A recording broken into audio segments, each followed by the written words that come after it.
চাঁপাইনবাবগঞ্জ সীমান্ত দিয়ে 15 জনকে বাংলাদেশে পুশিনের চেষ্টা ঠেকিয়ে দেওয়ায় বিজিবির প্রশংসা করেছেন স্থানীয়রা। তারা বলছেন, বাংলাদেশের সীমান্তরক্ষী বাহিনীর শক্ত অবস্থানে থাকলে ভারত আর কাউকে ছেড়ে দিতে পারবে না।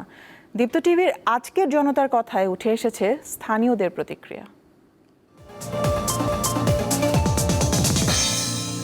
আমি এই মুহূর্তে অবস্থান করছি চাঁপাইনবাবগঞ্জ জেলার গমাস্তাপুর উপজেলার রোকনপুর সীমান্তে। এই সীমান্ত দিয়েই গত রাতে 15 জনকে বাংলাদেশে পুশিনের চেষ্টা করেছে।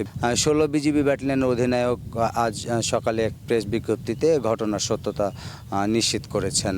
আমরা এ বিষয়ে এই এলাকার স্থানীয় জনগণের কাছে জানতে চাইব যে এই পুশিনের বিষয় নিয়ে তারা কেমন আতঙ্কে আছেন এবং কেমন তাদের দিন কাটছে বা কী ধরনের ভয়ভীতিতে তারা আছেন বা বিজিবিকে তারা সহায়তা করছেন।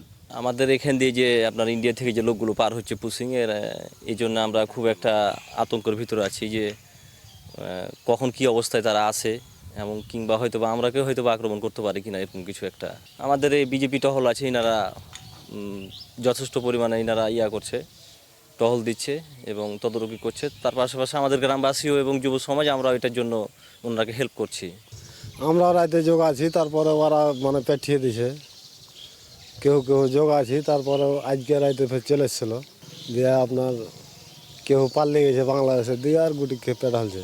আমরা তো অবশ্যই ভীত আছি যে ইন্ডিয়ান বিএসএফ ওনারাকে ইন্ডিয়ান জনগণকে এই দেশে মুসলমানকে এই দেশে পাঠিয়ে দিয়েছে জোর করে। আমরা বিজেপির সঙ্গে একসাথে সহযোগিতা করছি। সবসময় আমরাকে সজাগ থাকতে কইছে বিজেপি, সবসময় আমাদেরকে ওদের পাশে চাইছে। কোন সময় আসে এই তো আতঙ্ক, আমরা তো সব সময় মনে করেন যে এইভাবে ভয়ে ভীত আছি আর কি।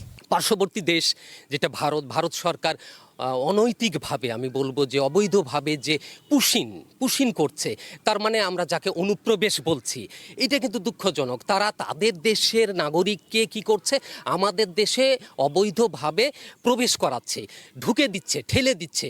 এইটা কিন্তু আমরা কোনোদিন বরদাস্ত করতে পারি না, মনে প্রাণে এইটাকে মেনে নিতে পারি না। এই তীব্র প্রতিবাদ জানাই।